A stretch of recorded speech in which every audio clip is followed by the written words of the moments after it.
Hello, everyone, and welcome to Wild Sports Talk alongside Isaiah Leong, the Asian Skip Bayless, and James Gonzalez. I'm Lauro Antonio. Sorry that we didn't get the intro and outro video on. I mean, we will get a new theme song for that for Wild Sports Talk as soon as we can. And once we do, we will play it for you. And folks, how are you guys? Folks, I hope everybody's doing great. And fellas, how are you guys doing tonight? Oh, I'm doing fantastic, man. What a way to end the Friday night. Nick Castellanos is going to my Philadelphia Phillies. My Phillies are back, and I'm just absolutely loving it right now. That lineup in Philly is stacked. Now, if we could get some pitching, it would be tremendous because if we can get some pitching, then there's no stopping the Phils from winning the National League East and possibly winning the National League and go to the World Series. So I got high hopes, man. I'm so stoked that the Phillies are actually making splash moves after splash moves after splash moves. And I can't wait to get into it because it's going to be a fun topic to get into. It's going to be a fun show tonight, that's for sure. And James, we're going to go to you next. How are you doing tonight, my friend? I got a theme song, and it goes, "Come on, knock on our door. We've been waiting for you." But we can't use that either. That's copywritten. I'm doing fine. I'm good. I'm happy to do this show, and I'm ready to talk about these topics. There is a lot of craziness happening in the trade and the free agent world of MLB and NFL. All right, folks. So we are going to start with the MLB topic here as Nick Castellanos just signed with the Philadelphia Phillies. It was kind of like on Wednesday night when the Dodgers signed Freddie Freeman, and I'm so happy about that, and I can't wait to see him make his Dodgers debut at some point during the Cactus League season. I know, Isaiah, you're excited to see Nick Castellanos make his Phillies debut in the Grapefruit League season. I cannot wait for when my Dodgers go up against your Philadelphia Phillies and kind of compare the lineups and all that, which both of them are very lethal. The Phillies starting pitching is going to be okay, I guess. I mean, Aaron Nola, he's the ace, but who else are you going to rely on besides Aaron Nola? And who are you also going to rely on in the Phillies bullpen besides Corey Knebel and Jeurys Familia? Here's my thoughts on this signing. I've got 4 words, and that is the Phillies are back. That's right, baby. We've been dormant for the last 10 years, but the Phillies have risen up again, and they have awakened from their long slumber, and the Philadelphia Phillies are now back. They are fully back in the thick of things, fellas, and it's just so great to be a Philadelphia Phillies fan because Dave Dombrowski, we finally have a competent GM, a competent front office, a competent manager. We haven't had that the last 4 to 5 years. We finally have it now, and you are seeing it pay off as the Phillies are making splash moves and smart moves after splash and smart moves after splash and smart moves. Nick Castellanos is a tremendous signing because the Phillies needed another bat. They needed specifically a right-handed power bat and also a guy that could play the outfield as well. And Nick Castellanos solved all of that. He is a right-handed power bat, which you could slot in behind Bryce Harper or ahead of Bryce Harper and either ahead or before Kyle Schwarber so you can balance out the lineup. And now you look at that middle of that lineup. Harper, Realmuto, Castellanos, Schwarber, Rhys Hoskins.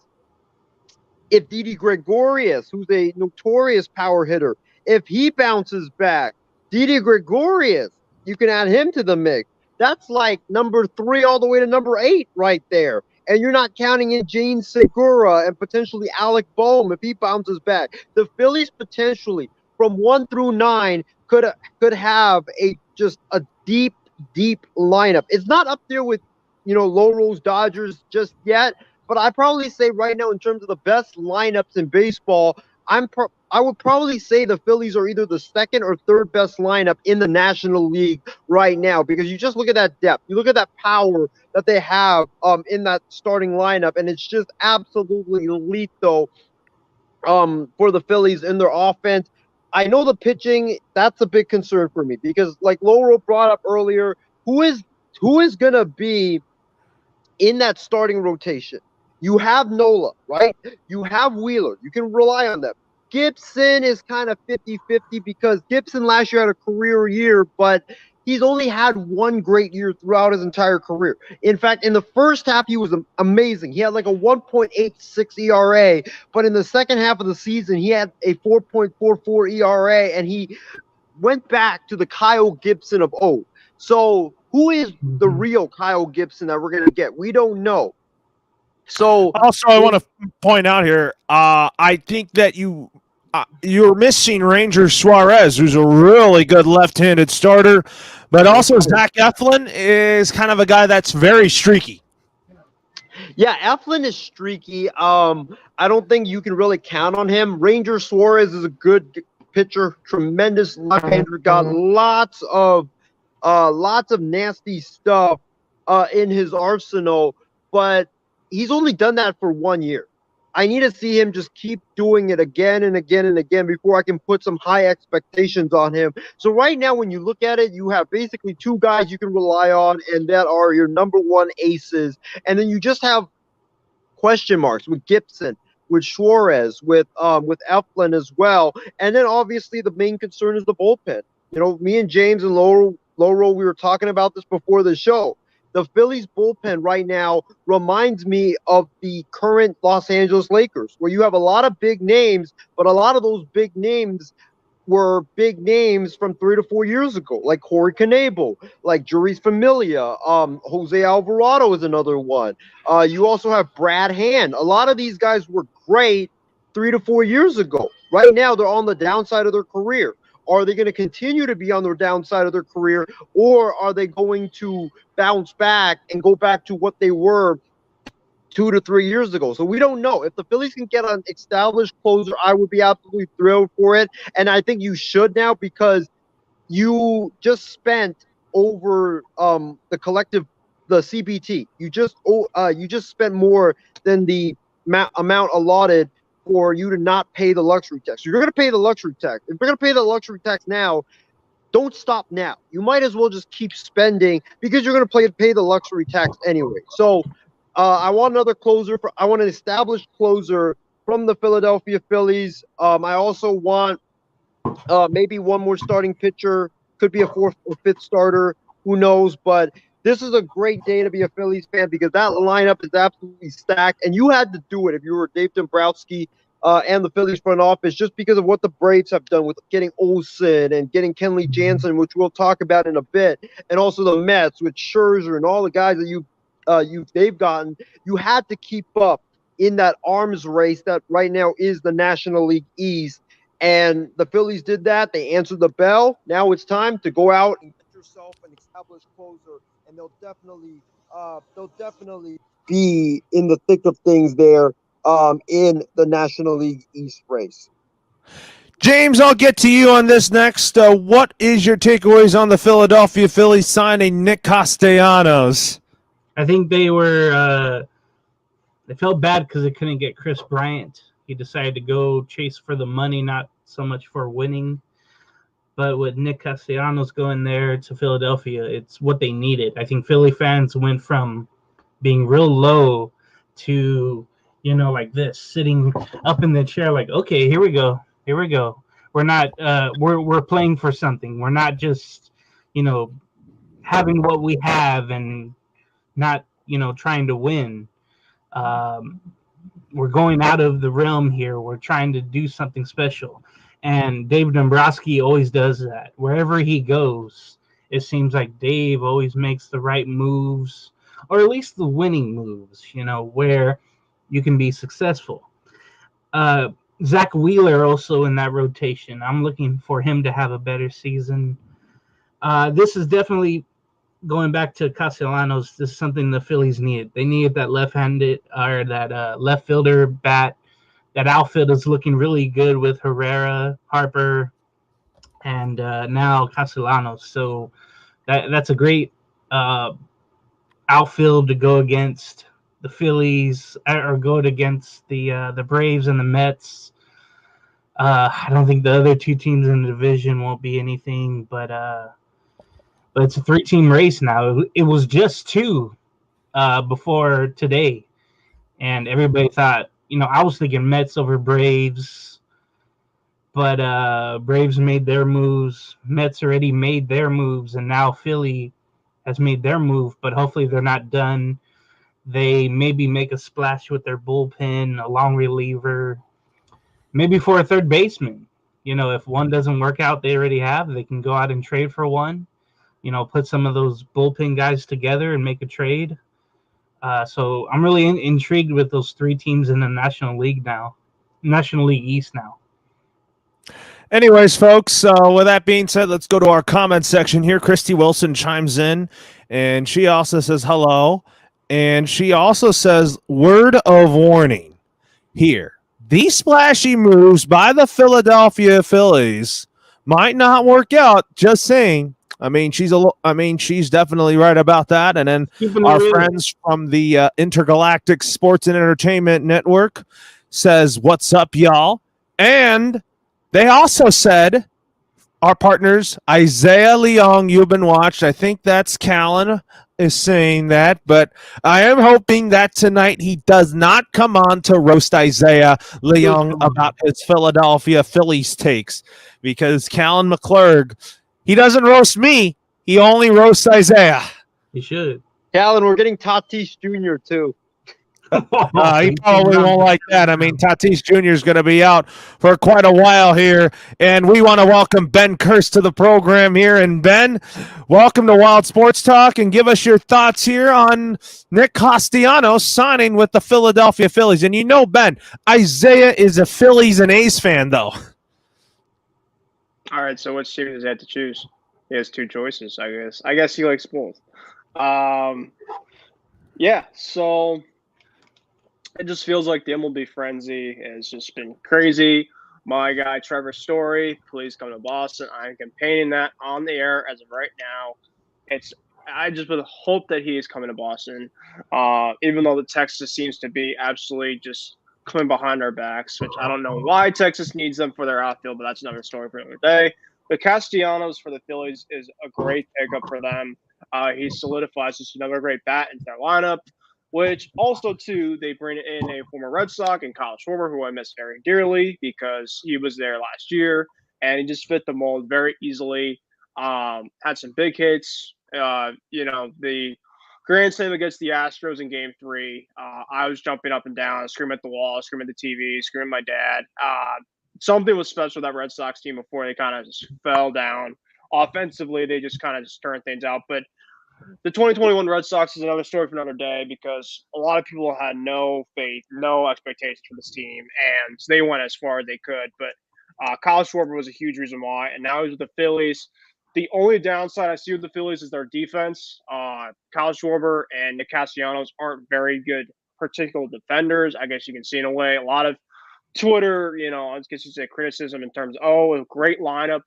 Bryce Harper actually recruited Nick Castellanos in a way because I think that they have a relationship from past, so they were able to kind of reconnect. And Dave Dombrowski, as I remember from the Red Sox being a general manager at the time, he goes out, he spends, he goes for it. So with a team like the Phillies, good for them. And I do think that you look at this NL East division. I know me and Laura did our first baseball show, which, by the way, it's going to be great, Laura. I can't wait for tomorrow night for the next one in episode 2. But this division is going to be a lot of fun, the NL East, and that definitely gives me a lot of AFC. I'm going to go too far in terms of going AFC West vibes, but just the competition is a lot of fun. Let's just say that in that division. Anyways, let's go back to Christy Wilson's comments here, and she also points out that the Red Sox re-signed reliever Hansel Robles. He should be able to help the bullpen, but I'm not too sure about it. And she also says that I read that Xander Bogaerts is open to having Trevor Story as a teammate. And she also points out that, come on, Callan, go on the show and roast on Isaiah, which I'm not sure what he's up to tonight, but we'll definitely hope. But we probably will see him for the MLB preview show in a couple of weeks here. But anyways, the San Diego Padres made a trade to get Luke Voit from the New York Yankees.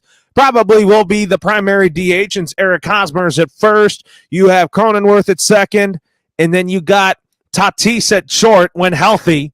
But the guy can never stay healthy, though. And then Machado at third. I'm going to start with you, Ben, since you just came on. You're familiar with Luke Voit as a member of the New York Yankees. What's your thoughts on him being traded from the Yankees to the San Diego Padres? Yeah, Luke Voit, aka was a Red Sox killer in a lot of ways. Great power bat. Just the problem was they have a very stacked team. And so it was hard for him to play almost every other day. Hard to put him essentially kind of into place.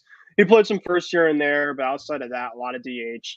And now with the NL essentially going to a full-on lineup with the DH, it opens up a lot more teams market-wise. That's why I think JD Martinez, as much as I love him, there's been a lot of chatter with him via trade rumors over time. And now with the NL going through to this, there could be more of a bigger market ahead for him.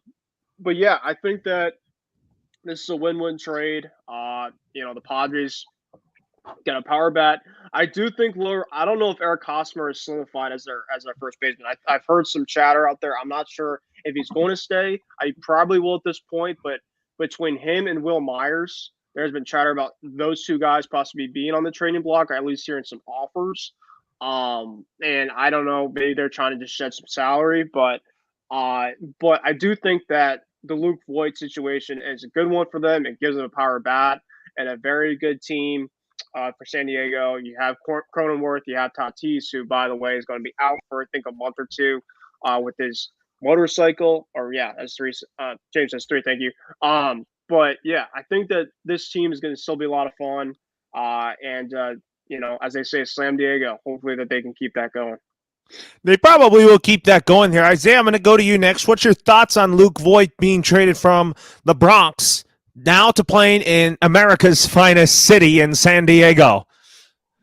I think for the Padres, it was about time that they made a move because the Padres, it's not ideal for AJ Preller just to sit around and not do anything this entire offseason. And I know that they were in on pretty much every star free agent that was out there, but they just kept striking out, or none of them wanted to choose to play in San Diego, and they needed to get Voit because Tatis is going to be out for the next 2-3 months, so that means you're going to need to fill that power void, and Luke Voit definitely has a lot of power in his bat, and for Luke Voit, it also makes sense because Luke Voit was kind of the odd man out in New York. They have Rizzo.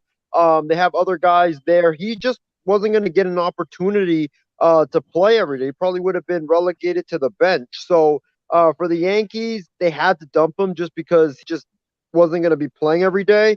For the Padres, it was about time that they made a move. And I think for the New York Yankees as well, expect Gleyber Torres to be traded next because if he doesn't get traded, then he's probably going to be he doesn't have like a set position now with Isaiah Kiner-Falefa in the fold in the Bronx. So expect Gleyber Torres to be on the move next for the Yankees. You're right about Gleyber Torres being moved here. And I'm going to go to James on this one next. What's your thoughts on Luke Voit being traded from the Yankees to the Padres? Yeah, once Anthony Rizzo was back with New York, you knew Luke Voit was the odd man out. And he's gone to a place now that fits him pretty well. The knock on it I was reading about, where he had success at Yankee Stadium, he can't have at Petco Park. So he'll just have to adjust to the ballpark and how to hit. And also, it's a good insurance policy for San Diego because right now, I know Ben was talking about Hosmer and the Padres situation there. There's a lot of fans that don't like him, and for so many different reasons. But mostly, his defense is bad. It used to be one of the best, but he has lapses. He misplayed a ball today at first, and Twitter was all over him. The power numbers are down. The RBI numbers are down. And they do want to move him, but a lot of teams aren't biting, or the Padres would have to pay a lot of the salary in order to get rid of him. And I'm not sure if he's going to get traded. I think he's going to have to stick around. He's got 3 more years left, I believe. But just in case he does get traded, Luke Voit is not a bad option at first base. So when you think about it, it's a really good move for San Diego. They didn't have to give up too much as well here. So it's a good move for the Padres. It really is. Now, with Castellanos going to Philadelphia, they have Jerkson Profar out in the left, and they're going to have to ride with him. They're not going to get the same numbers as Castellanos, of course, with Profar, but there's little hope, though, that they're going to trade Hosmer and Voit would play. But just in case, it's good that San Diego traded for Voit. Yeah, and then we want to welcome Christy Wilson to the show here. And Christy, how are you doing tonight? And what's your thoughts on Nick Castellanos to the Phillies and then the Padres just trading Luke Voit? The whole Phillies thing, like I said in the comment box, it might not work out. You never know, And as for the Padres trade, I just hope they know what they're doing, because they do need help, and maybe this might be a good move for them. I have no idea. It might be. We'll see. But anyways, let's talk about Kenley Jansen to the Braves, and I'll start off with my thoughts on this. As a Dodger fan myself, I am forever grateful for what Kenley Jansen has done for the Los Angeles Dodgers. He's meant a lot to the LA community. He has done so much for the Dodgers and the city of Los Angeles, and it was shocking to me that he left the Dodgers, and the fans, there's some fans in recent years have kind of not liked Kenley Jansen because of him blowing saves, but come on, you gotta show him some gratitude for what he has meant to the Dodgers, what he's meant to Los Angeles. But for me, personally, I'm going to miss Kenley in Dodger Blue, and I was hoping that he would play at least 1 or 2 more seasons in a Dodger uniform, but he's going to have to finish his career somewhere else. Now that he has a 1-year deal with the Braves, it kind of tells me that after this season, he might even go play for the Miami Marlins just to finish out his career, just because Curaçao's closer to Miami, and Kenley Jansen has family closer to Miami, since Curaçao is on that peninsula of that island peninsula near Miami, and if he plays for the Marlins, he would be close to home, which I know Kenley loves family and all that. He's a family man. I wish his wife and his kids all the best, but I'm going to miss Kenley Jansen in Dodger Blue. I'm going to go to Ben on this one first. So what was your thoughts on Kenley Jansen leaving my Los Angeles Dodgers to join the Atlanta Braves? I was kind of thinking he should have been a Miami Marlin because of Don Mattingly and also Kim Nenge. Yeah, I mean, Kenley's been a pretty big cornerstone piece for that Dodger team, but as they say, all good things must come to an end. I think that he's getting a little bit older in age, and I think that the Dodgers kind of see that they could use their money a little more wisely somewhere else. And I do think that the Braves are looking at this in terms of they're really all in. Anthopoulos is not messing around. Just keep on bolstering that bullpen along with Will Smith, obviously the closer from last year. So I think it's a good win for the Braves. The Dodgers, obviously, I think still have a lot of in-house options that are very good. Headlined by, Dustin May. Hopefully he'll be back, and he's a big-time flamethrower. About Blake Trinan, who's going to potentially be the Dodgers closer. I think Blake Trinan has very good stuff.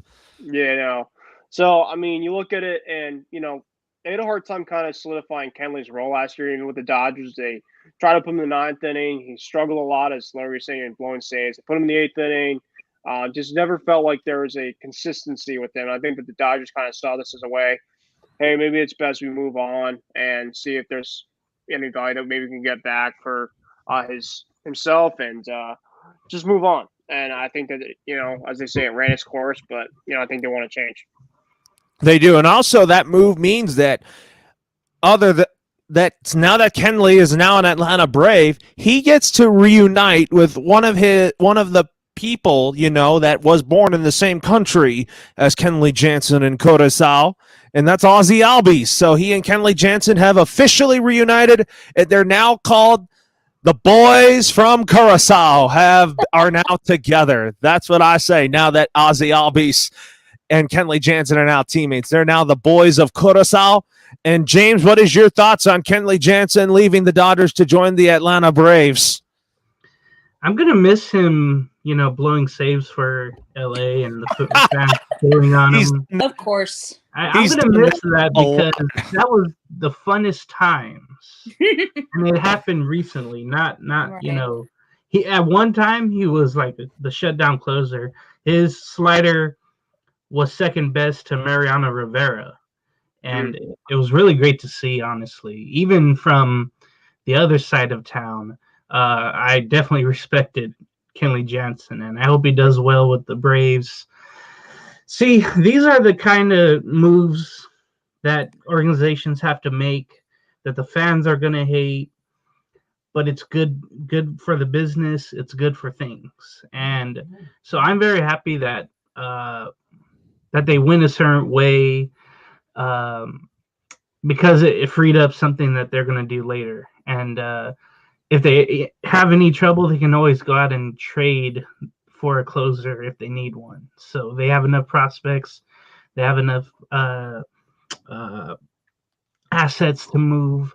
So I understood why the Dodgers did this. And it's great because he was there a long time. And I'm wondering, when the Braves come to Dodger Stadium, I'm wondering how the reaction is going to be from the fans when he comes in and tries to close the door on the Dodgers one game or a couple.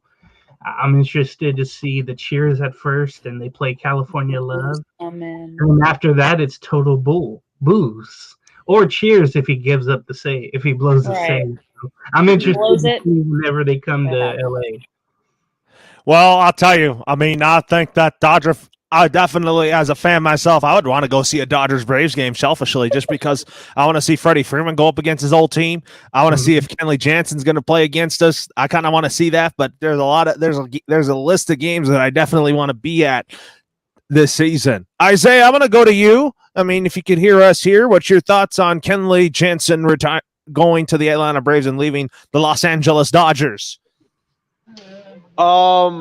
My thoughts on this was that expect to hear a lot of fireworks and a lot of cheers and yells in downtown Los Angeles tonight, because when you looked at Dodgers Twitter, it seemed like 99% of the fan base hated Kenley Jansen's guts. Like every time the Dodgers lost, it was like, why Kenley Jansen? Why did you keep blowing it? Or Dave Roberts, you get him out of the closers role, or the Dodgers should cut Kenley Jansen and all of that stuff that they were spewing on social media. So every time I viewed it, I don't even think majority of Dodger fans really liked him because he just kept blowing saves after saves after saves. But for Atlanta, they're in a position where they can take on him because they don't really need to put him in that ninth inning role because they have an established closer. He can be an eighth inning guy or he could be a seventh inning guy for the Atlanta Braves, and he's going to be in that late inning role. So I like this signing for the Dodgers. I think that it's definitely good for the Atlanta Braves. I think it's a good move for the Dodgers. I think that it's about time that you cut ties with him because he was just on the downside of his career the last couple of years, and you need another guy who you can be dependent on in those late innings. And for 13-14 million, what Jensen got, I think you can go out and get someone better. And if I'm the Dodgers and I'm Andrew Freeman right now, I'm calling up Oakland and I'm going to go get Lou Trevino as my closer because he's young. He had like 24 saves last season. He had I believe he had a 3.28 ERA or something like that. He's young and he's dependent. You could trust him in the ninth inning, and you could put him in there. And I think, and he's cheap too. So you would probably be paying like half of Jansen's salary to Trevino if you did end up getting him. That might happen, but I think the Dodgers want to develop Brista Gratterall, who I am very excited about. He has closers type stuff, which we'll talk about another day. And Christy, what is your thoughts on Kenley Jansen leaving the Dodgers to the Atlanta Braves? Well, if it's true the Dodgers fans were pretty much spewing their hatred all over him, maybe going to Atlanta was a good thing for him to do because he needs a change of scenery, and maybe a fresh start in Atlanta might be just the thing he needs. Absolutely. Now moving on from baseball to the NFL. And we have some news to be talking about here. The Cleveland Browns have acquired Deshaun Watson in a trade with the Houston Texans for 3 first-round picks, 2022, 2023, 2024, as well as a 2023 third-round pick and a 2024 fourth-round pick. The Texans are sending a 2024 fifth-round pick to the Browns in a trade as well. And also, Watson himself is reportedly getting a fully guaranteed 5-year revised contract worth $203 million. My thoughts on this, I think the Baker Mayfield era is over. I think Cleveland has hit the home run on this. And having Deshaun Watson be a part of the Cleveland Browns, you better be ready for those matchups in the AFC North. Bengals, Browns, Ravens, Browns, Steelers, Browns. Cleveland and Cincinnati are going to be at the top of the cream of the crop in the AFC North. I'm going to start with you, Ben, on this one. We both called that Deshaun Watson was going to get traded, but what was your thoughts about him choosing to get traded to the Cleveland Browns? Well, Laura, me and you, buddy, have been talking about the Deshaun Watson thing for about a year. And the first thing I said was Deshaun Watson was going to leave at some point. You reiterated you're going to stay a Texan, and a lot of times you've been right about other things, but at this point, I had a feeling that this was about to happen. I mean, obviously the civil law stuff aside, that obviously put a huge factor about it.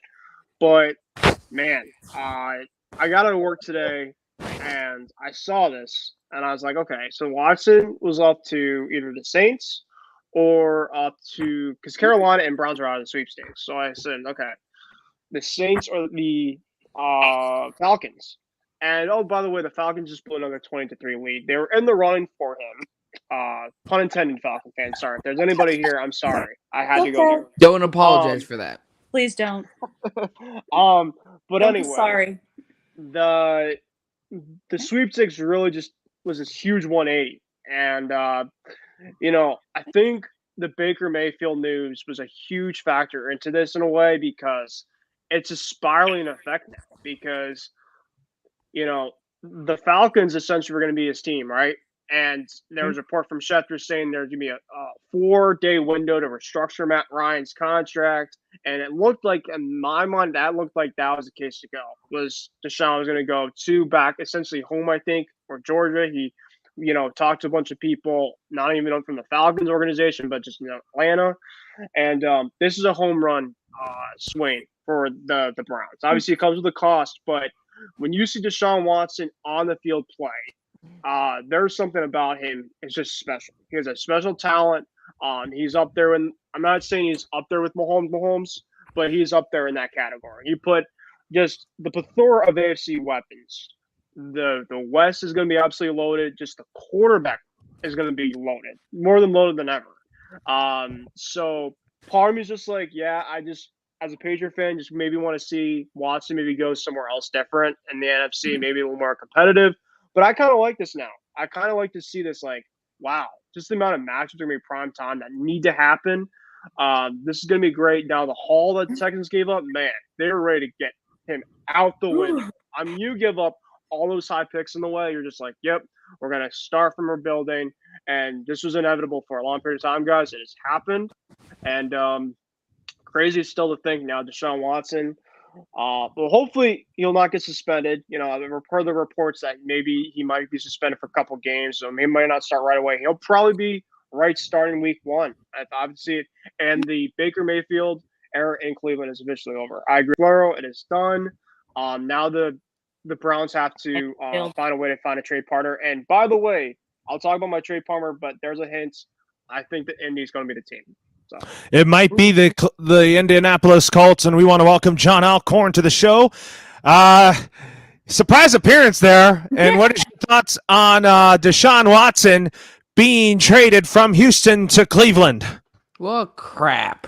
This AFC North division got a lot more difficult because the freaking Steelers. Oh You my still have are- time to go back to the Bengal or to the Broncos. I don't know who that team is because I could care less. He's But officially divorced from the Broncos. I've been divorcing him for a while. There's no prenup or anything. That's been thrown Yeah. away. But the thing is, we know the Steelers are going to be pretty much a nobody for the next 5 to 10 plus years, give or take. But now you have Baltimore with Lamar Jackson being hopefully fully 100% healthy. I'm hoping he's okay. And then with that offensive line getting healthy and what they did on defense again, outside of the Steelers, this division is probably second. I would say second or third toughest division in football if all guys are healthy and playing next year. You got Joe Burrow. I'm glad the Bengals signed one offensive lineman, but yet your stupid GMs re-signed that same corner to a 1-year, $4 million deal. I mean, shoot, any of us could do a better decision than that. But Eli Apple can go eat a bag of dirty potatoes. But I think from the Browns' point, though, after last year, regardless of what happened with Deshaun Watson, they're already done. Because Baker, and this is what drives me nuts when it comes to Baker, there's always an excuse. Not from Baker, but from Baker fans or supporters. I used to be a Baker defender. The problem is they're always saying he's injured and that's why he couldn't play well. Well, if you're that injured, then sit out and then you'll be fully healthy next year for your team and they would back you up and you'd be good to go. But the fact is, without Nick Chubb, without Kareem Hunt, without when you had Duke Johnson, Baker Mayfield is worse than Sam Darnold. And I just are very close to Sam Darnold. And that's why I got so mad at Colin Cowherd. Like, how dare you? And then 2019 happened. 2021 happened. And you could say, yes, the Browns had the one playoff win. Great. But even then, without Nick Chubb and his 50% of his production, they're screwed. So I think when you bring in Deshaun Watson, I mean, I definitely think that would be interesting there. But there's no way he's being the backup quarterback. He's gone.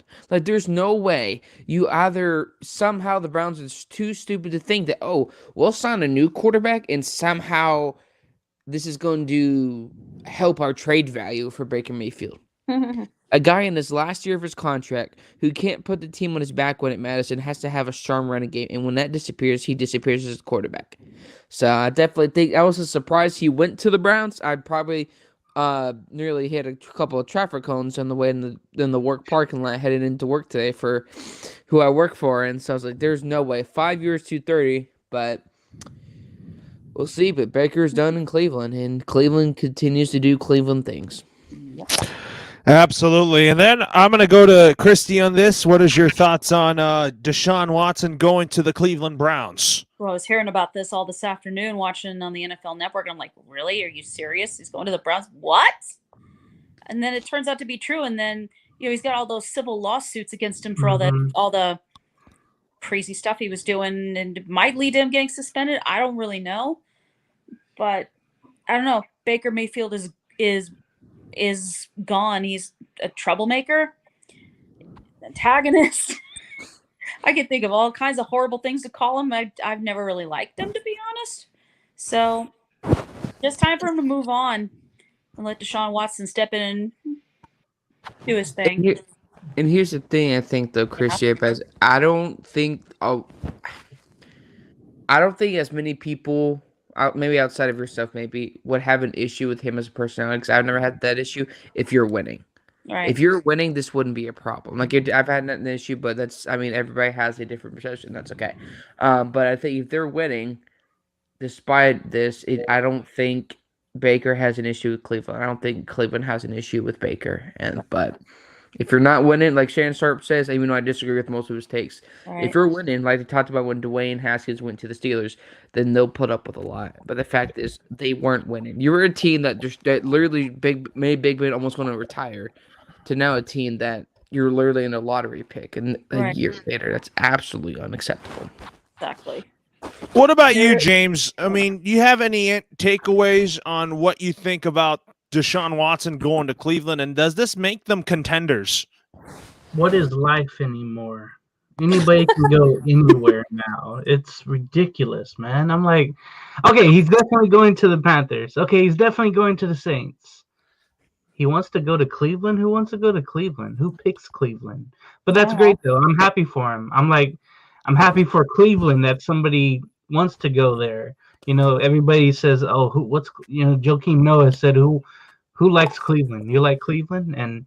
But I'm just happy for him because you get somebody that's more dependable than what you have. So that's something. And then Christy brought up what I was going to bring up and what's lost in all this, the civil lawsuits. Mm-hmm. There's a reason why that guaranteed money is guaranteed because a lot And of his it lawyers. isn't going to him. Yeah, it's going to his lawyers. It's Mhm. going to those working women, would you say? It's going somewhere else, Depending on who he said, some of these civil lawsuits, I do think, however, are going to get settled out of allegedly. court. Allegedly, Yeah. going to get I love settled out of using that court. word. It's safer.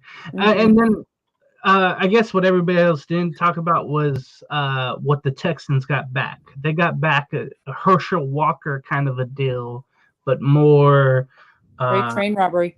right the last 3 years, not Mhm. 5 years of first round picks. So depending where they are, this could be really good for Houston. You see, they already have their quarterback maybe going forward. General Mills going forward. Davis Mills is going to be good. Oh, I know. There I you like go. his nickname better, General Mills. That's easier. A big neck guy. Yeah. So I like what they already have going. They have a young defense. They can improve that young defense, get some weapons going. They could easily be in the wild card race in 2 to 3 years, honestly, depending on where the Texans draft and who they draft. So I'm kind of excited for them because they finally got that big headache out of Houston. All that dark cloud that was over the Houston Texans is now gone. It's clearing up, and I'm happy for Houston mostly because they needed a change. They needed to get rid of him any way possible, and they waited for someone to take the bait to say, we'll give you Watson, but it's going to pay. And they had someone. And I know we'll talk about Baker Mayfield in the next topic, so I'll wait on the Baker take. What about you, Isaiah? What was your initial reaction to Deshaun Watson going to the Cleveland Browns? My initial reaction when I saw the tweet from Adam Schefter was that I thought that I had the vision of a 70-year-old because I thought that my eyes were playing with me. I thought that I needed I needed to put my glasses on my eyes and actually wear it when I'm looking at my phone. I thought that there was something wrong with my eyes. Like, I could not believe that he chose Cleveland. And when I was looking at it, I was like, really? You're going to choose? Like, Cleveland was out like the other day from Adam Schefter. And you had told them that they were out, and you go back and tell them that this is the place you want to go. I don't understand it. I mean, they do have Nick Chubb. They do have Hunt. They do have, some weapons, but it's just like, you're gonna go to Cleveland over Atlanta, over New Orleans with Michael Thomas and Dennis Allen, even the Panthers I thought would have been a good fit for Deshaun Watson, and pair him with Christian McCaffrey. I mean, that would have been straight up elite though. Both of those two guys could have stayed healthy. But I was truly mind blown by it. I'm definitely relieved now because the whole Deshaun Watson saga, which has been going on for like 2 years now, that's finally over. We know the resolution to it, so that's good. We don't have to just keep talking about it like every single program. And also, I'm also very happy for my guy Ryan Schreiner because he's a diehard Browns fan. He's had to suffer through, trash quarterback after trash quarterback after trash quarterback, and now you got a superstar at the quarterback position. And, the Browns, I know they gave up a lot, but hey, to get a star quarterback in this league, you're going to have to give up a lot anyways. So I commend the Browns for making the move. Watson's like, okay, you're going to Cleveland. And also for Baker, like everybody has said on this panel, Baker Mayfield has played his last snap for the Cleveland Browns. There's no way that he's coming back. He already requested a trade, I believe, a couple of days ago, even though Cleveland said no. And he's gone. There's no way he's going to come back and be a backup quarterback like John mentioned. And, Cleveland also got lucky because if Watson did not pull a 180 and change his mind and say that, oh, I'm going to Cleveland, you would have been stuck with a disgruntled Baker Mayfield who has requested a trade. And there were reports that he could potentially hold out like Ben Simmons did and not play, and then you're going to have this whole saga where it's Baker Mayfield and the Cleveland Browns fighting back and forth. So Cleveland's lucky. Opera. Oh, yeah, it would have been a soap opera, definitely, Christy. Cleveland got lucky. They got lucky that Deshaun Watson mentioned or he ended up changing his mind. Because if he didn't, it would have been total chaos for the Cleveland Browns. Mm-hmm. It would have been total chaos for the Cleveland Browns. You're right. We also wanted to tell you that I think like what Ben said, the future holds now that Baker Mayfield is gone. I think he's going to get traded to the Indianapolis Colts. I think that Baker will be a better quarterback for a different team. I think a fresh start for him will really help him. And I didn't think at first he was the problem in Cleveland, just because I felt like that he had to go through 3 different head coaches. One was Hugh Jackson, the other was Greg Williams, then Freddie Kitchens, and then the other had to be Kevin Stefanski, who I think he thrived in that offense under, and I think that Deshaun Watson, I think, will thrive under that offense. But anyways, I'm going to go to my panel here. Is now that Watson is replaced. No. Sound the breaking news. Sound the breaking news right now. Hit the button. Yeah, we got some breaking news coming into our newsroom right now.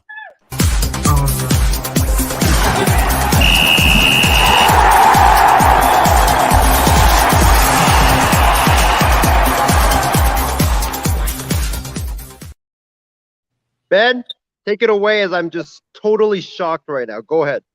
What's going on? So this is a tweet from this is in baseball, which you just got to. This is a huge breaking news that just happened. Mark Berman from Houston, Fox, has reported that Carlos Correa has reached an agreement with the Minnesota Twins on a three-year, $105.3 million with options in the first 2 years. Patrick Starr laugh now. This is not a drill. Carlos Correa is now on the move. And of all places, the Minnesota Twins. Where's Big B when we need him? Where is he? I don't know what to think about that. But that is the breaking news. That's huge news. And a huge star. So he should have stayed with Houston in some reason, though, guys. But I think, guys, if you look at it here, why would Carlos Correa go to Minnesota? He could have chosen Detroit. He's still in that division now. He's going to go up against A.J. Hinch a lot now, who he loved. Well, what's your thoughts on it, James? I'm going to go to you first on this. What is life? Maybe because Gary Sanchez is there. Maybe that had some pull. That's all I could think of. And then maybe what they're building there in the farm system. Maybe Correa got intrigued by that. And then probably someone that wanted to trade or wanted to pay him, but not so many years. That's all I could think of. This kind of hinges on the Chris Bryant deal going, to just an odd place, but just honestly, I thought he was going to go back to Houston, go with the Angels. First, I thought New York. I thought the Yankees were going to get him. That would have been their thing, to go over the tax threshold and win.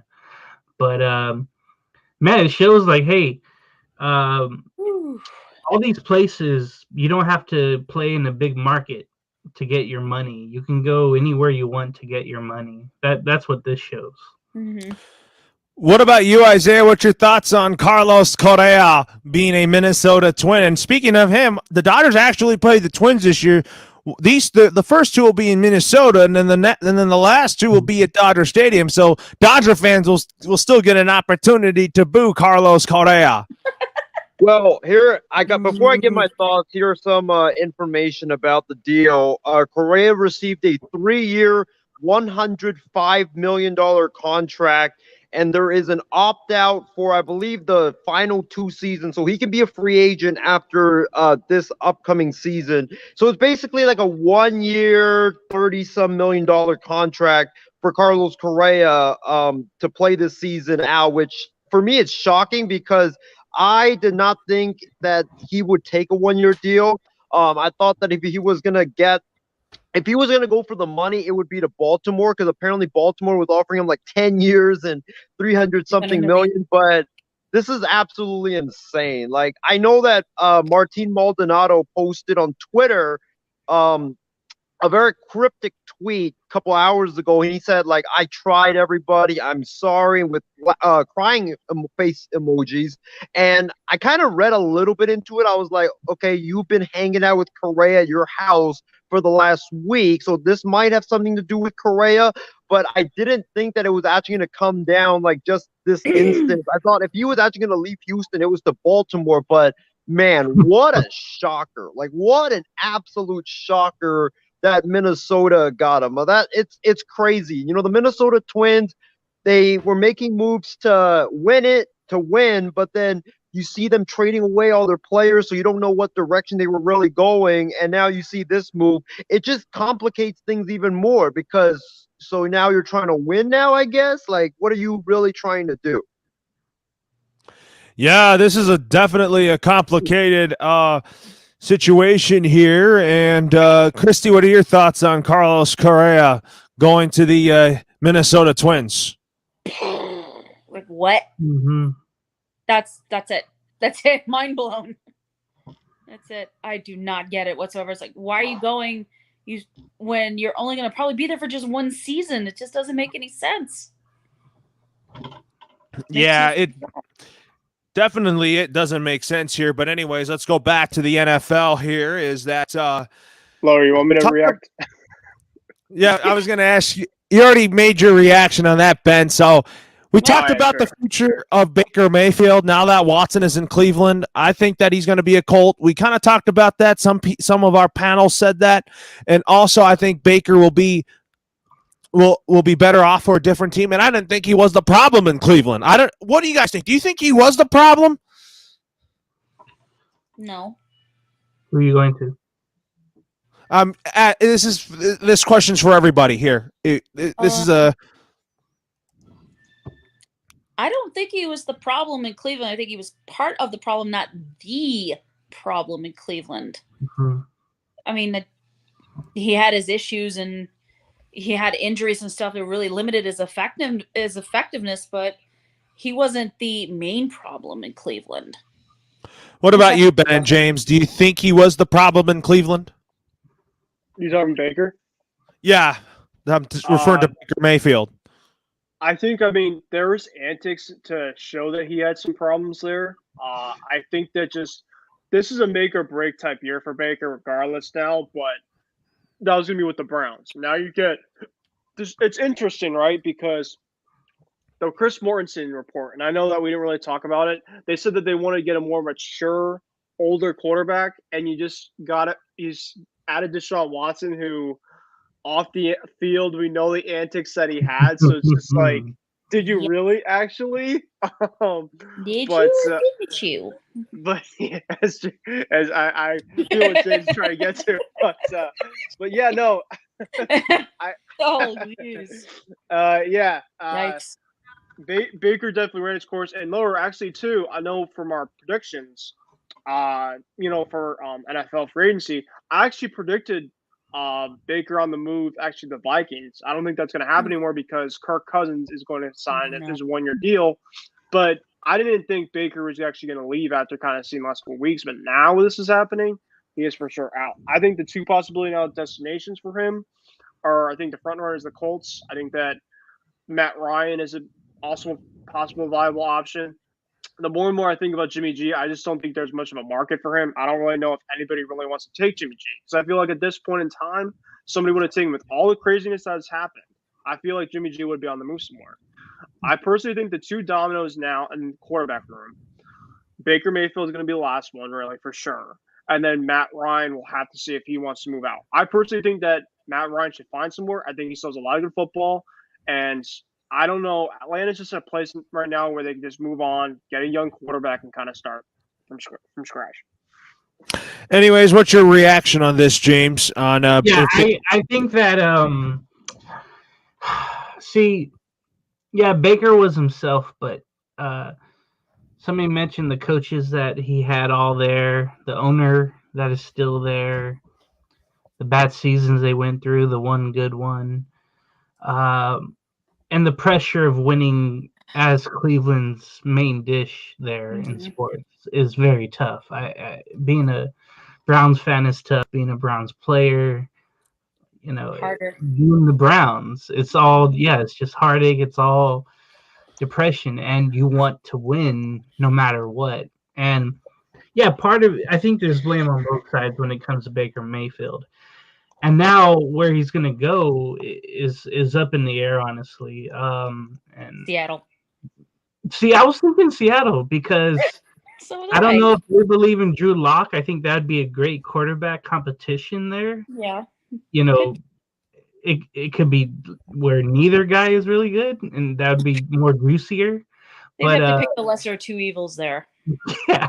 Pretty much. So I actually have, I'm thinking he's gonna get traded to Seattle, but Seattle doesn't have a lot to give up too. Nope. So I think, but the thing is, the Browns alienating Mayfield didn't help either, and then he wanted out, they want to let him out. That's gonna lower his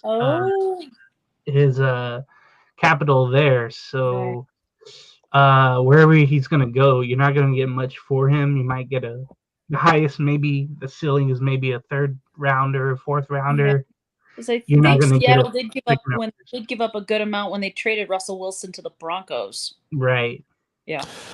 We want to welcome Big B to the show here. I mean, fellow Minnesota Twins fan here. What was your reaction to Carlos Correa signing a contract with the Minnesota Twins? Are you excited or what? Wow, I'm actually shocked right now because, I mean, it's not a starting pitcher with the Twins need, but I thought they were in for the Story deal, and it sounds like Boston might be getting him. So I've kind of figured it's like, we'll see what happens, but my phone started blowing up with Isaiah telling me Correa signed. I'm like, yeah, whatever. You stop pulling my leg here. And then I started kind of researching it a little bit as my phone kept blowing up. I'm just like, what the heck is going on? So 3 for 105 with a first-year option out. So, wow, I'm just shocked right now. I mean, it's going to bolster our defense a little bit, our offense a little bit, but yet, they still don't have starting pitching. So, I mean, good for them. I mean, they finally went out and made a big splash. It's been a while since we brought somebody in with that big of a name, that we didn't trade for. So, right now I'm all shocked right now. Yeah, it's definitely a shocker there. But anyways, we're going to go to James's team on this one here for football, is that the Raiders have acquired star wide receiver Davante Adams in a massive blockbuster trade yesterday that sent the 2022 pick in this year's draft and a plethora of more draft picks to Green Bay in exchange for a superstar wide receiver. My thoughts on this is, now from playing from Aaron Rodgers, Davante Adams is now going to reunite with his buddy Derek Carr, whom they played with at Fresno State. So Fresno State Bulldog reunion in Las Vegas. I'm going to start with James on this one. You must be very happy about this move for the Raiders and Davante Adams with Derek Carr. So happy that both of them have reunited. Yeah, it's okay. It's okay move. Yeah, It's okay. I didn't really. Hell yeah, I'm excited. Hell yeah, I'm like. At first, I didn't know what to expect. Adams here. Yeah, no. Yesterday, I was at work and I was like, "No, this ain't happening," because I thought I think he was really pissed off that the Packers was going to franchise tag him. Remember, he said, "I will never play under a franchise tag," and he stuck true to that word. Um, I'm not buying the fact that he said he always wanted to be a Raider. I think that just happened to be because Carr is there. But I'm so excited. The only thing is, the whole division got better, and everybody else is making moves. And we'll talk about the next one after this. So I'm cautiously optimistic, and I'm very happy about it. The thing is, in reality, it seems like a 3-year, $67.5 million contract. The final 2 seasons pay out a whopping $72.5 million that Adams may never see, given that he's 32 years old when the final 2 years kick in. But it shows that the Raiders want to win now, and they showed some moves previous days that they wanted to win. They were making some free agent signings, some off the radar that might really help.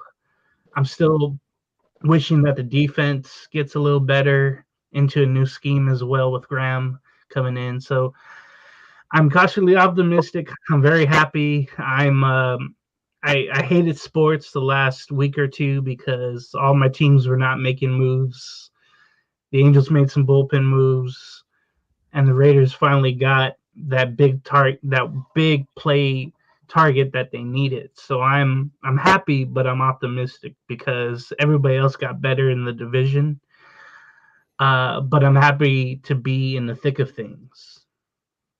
You must be. I mean, I think that this is a very tough division. Ben, I'm going to go to you next. I mean, our guy, Josh McDaniels and Dave Ziegler swung for the fences here to bring back Derek Carr's old college teammate and Davante Adams.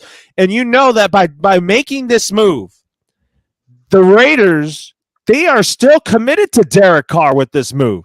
And now the next domino effect is, Ben, that the Raiders are going to somehow extend Derek Carr. And I do think that having someone in that caliber, like, for example, Tom Brady and Rob Gronkowski, kind of that, McDaniels instrumented it, put together a great offense with Brady and Gronkowski during his time in New England.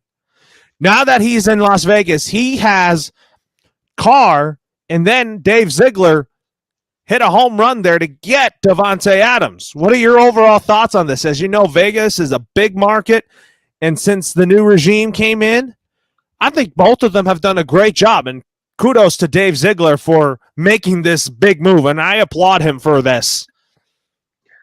Well, James, remember a couple months ago I said, watch out for this to possibly happen? Yeah. I warned you, and you said, don't give me hope and everything like that. And look what happens. Yeah. I try to say something if Davante Adams is going to want to get the bag, and the Packers are in cap hell. So this sounded like something that could have been happening. I didn't expect it to happen. It sounded like that Adams would want to team up for, say, your last dance with Rodgers. But, man, it's pretty crazy. It is pretty crazy here, and then you got to credit Dave Ziegler for this, Ben. Yeah. Anyways, Christy, what is your thoughts on Davante Adams going to the Raiders and reuniting with his college buddy Derek Carr? Well, definitely made the AFC West a lot more interesting with him joining the Raiders and reuniting with Derek Carr, and it makes the Raiders a much more interesting team to watch. Yeah, that's definitely. You're definitely right about that. So anyways, Ben just left to go to bed here. We'll get him back on here shortly. I'll probably see him tomorrow, actually. So anyways, the Chiefs, however, they inked wide receiver Juju Smith-Schuster to a 1-year contract worth $1.25 million. And Christy, I'll go first on you on this. This gives another weapon for Patrick Mahomes here. Oh my God, how many more weapons does he need? How many more does he need? But hey, the more the merrier, I guess. Maybe it'll help the Chiefs. I don't know. What about you, James? What is your overall thoughts on Juju going to the Chiefs? Yeah, the $10.25 million there. This tells me kind of that Tyrann Mathieu probably won't be back with the Chiefs. They're going to try to draft throughout. Get better defensively through the draft. I might be wrong, but I want to see if Juju balls out, I think it's because everybody is keyed on Kelsey and Hill. So I'm wondering if that's going to be the case there with the Chiefs. I had one day of good vibes, with Adams going to the Raiders, and now the Chiefs kind of killed it with Juju heading there. The only thing is, Loro, I'm wondering, if Jackson Mahomes and Juju, are they going to go out and do some TikToks together? I think that's what made this contract happen. Well, Brittany Matthews and Jackson Mahomes do God. TikToks together, but talk about Brittany Matthews being the most annoying person when it comes to Chiefs victories. Oh man. See, and Pat Mahomes told both of them, hey, I don't want you at games doing what you're doing. And now they bring in Juju. I really feel bad for Pat Mahomes, but this makes it's just like the Allen Robinson deal where it gives these wide receivers another chance at trying to be really great, and then they'll bank on another contract, their next big contract, but they got to ball out. Anyways, now that being said here, let's break down who our biggest winners and losers are in free agency. For me, I have to say my biggest winner is the Denver Broncos because they nailed the quarterback position with Russell Wilson. And my biggest loser in free agency has to be the Green Bay Packers because their salary cap is not that great. They're going to need to clear all of that up. But I do think that Aaron Rodgers is still the guy. But I think that you got to find him a new number one receiver and tight end. Yeah, that's going to be hard to do, and they're going to have to do it through the draft, honestly. My biggest winner, that's really tough because there's some teams out there that really improved, and there's some teams that just did not, honestly. I think you have to look at the Chargers, getting J.C. Jackson in free agency. I think that was a big key that they needed because they could not stop the pass last year. Let's see. Miami getting the 2 running backs really helped as well, so that's a winner as well. Buffalo getting Von Miller forever, how long that contract is still, that's pretty good as well. You can look at the Jets. You can look at the Jaguars being winners as well. The losers, though, I would have to say the Falcons. They didn't really do much. I would have to go the Falcons. I think you're hoping they would do more with some cap space. I don't really see anybody else as a bit more of a loser there. It seems like Steelers made some good moves to help out them free agency wise. 49ers lost some key pieces. They could be considered a loser as well. So I think it's between Atlanta and San Francisco for that. Yeah, you're absolutely right. Kansas City too. If they lose Tyrann Mathieu and some other pieces, I think they could be losers too. But getting Juju kind of helped. Yeah, getting Juju kind of helped too in that sense here. But before that, they would be considered a loser if they lost Mathieu. Anyways, now let's talk about some basketball here. I didn't even watch the Lakers and Raptors game, but I heard it was a thrilling game. You didn't watch the Lakers game? I was more focused on baseball and then March Madness. Wow. So I thought that was kind of more important, but I'll be watching tomorrow's game though. So anyways, what is your overall thoughts on the Lakers and Raptors thrilling game? I heard Russell Westbrook had a great game, but even though I didn't watch it, my focus tonight was March Madness and baseball. Yeah, Russell Westbrook. I almost said Wilson. He's been hearing it all season long. He can't do anything. He can't do anything well. Played 45 minutes. LeBron played 45. Russell ended up with 22 points and exactly 10 rebounds and 10 assists for a triple-double.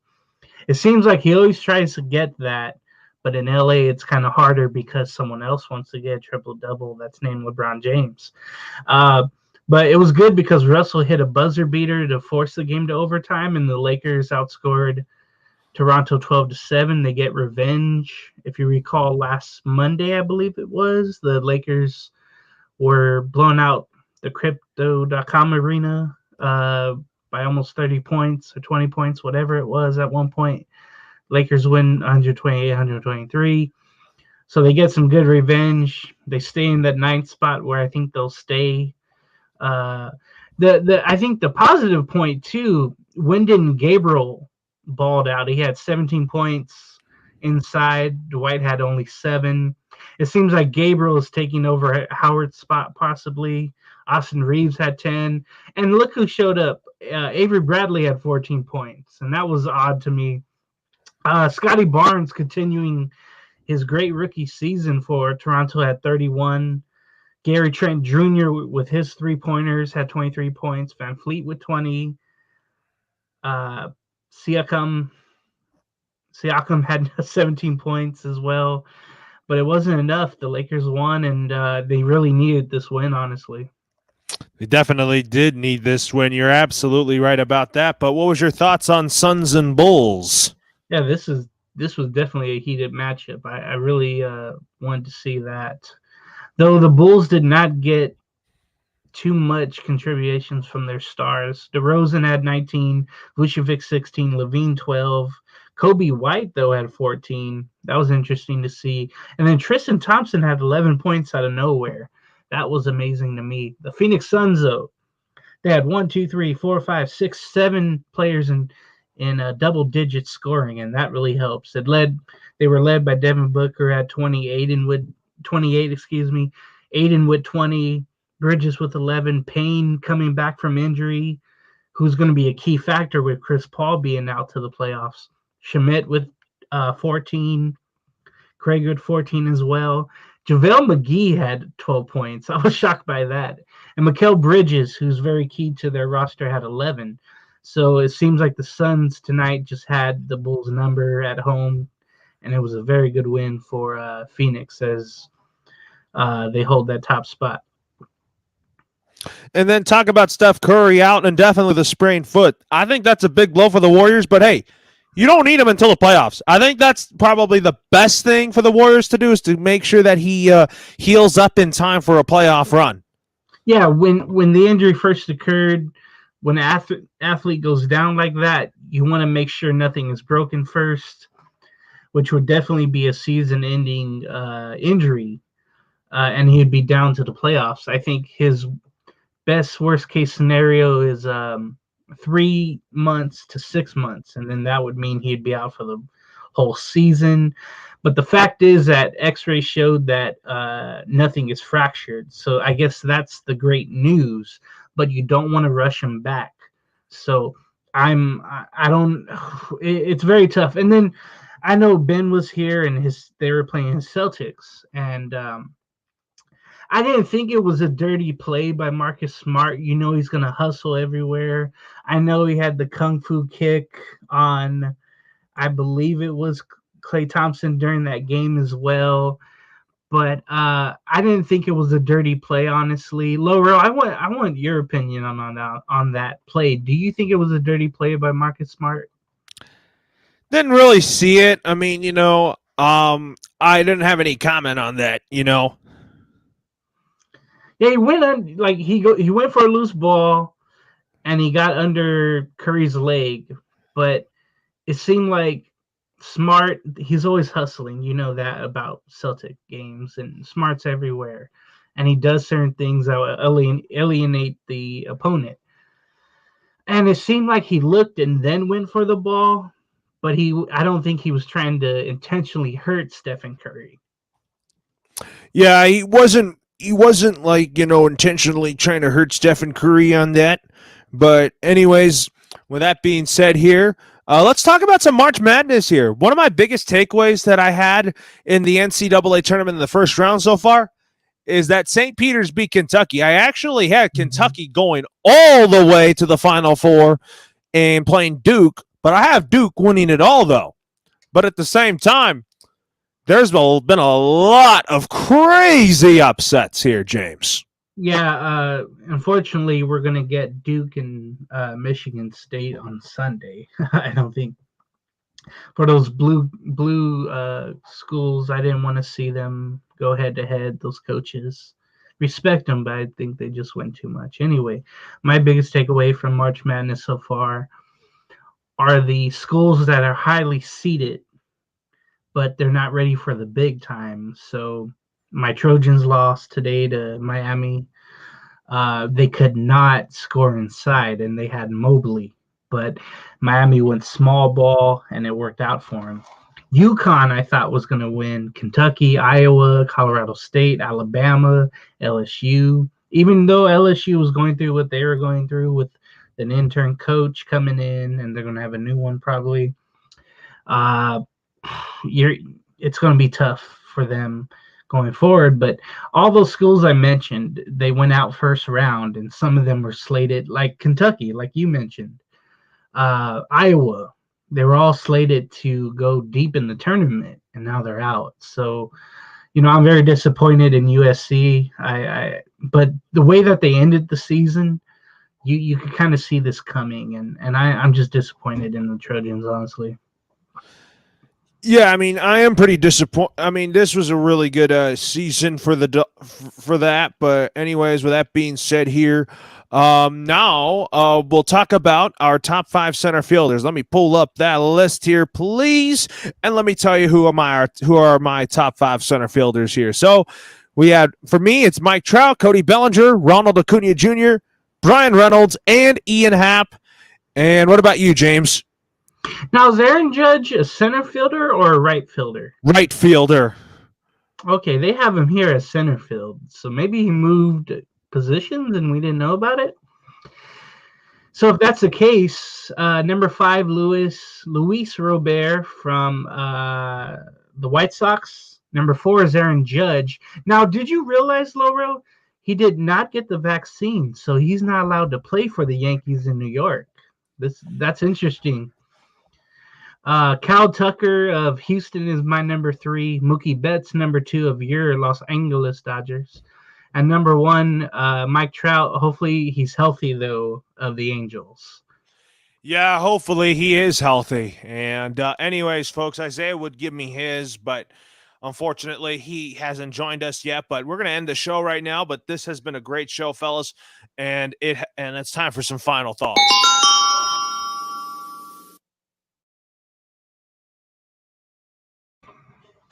My final thoughts is that I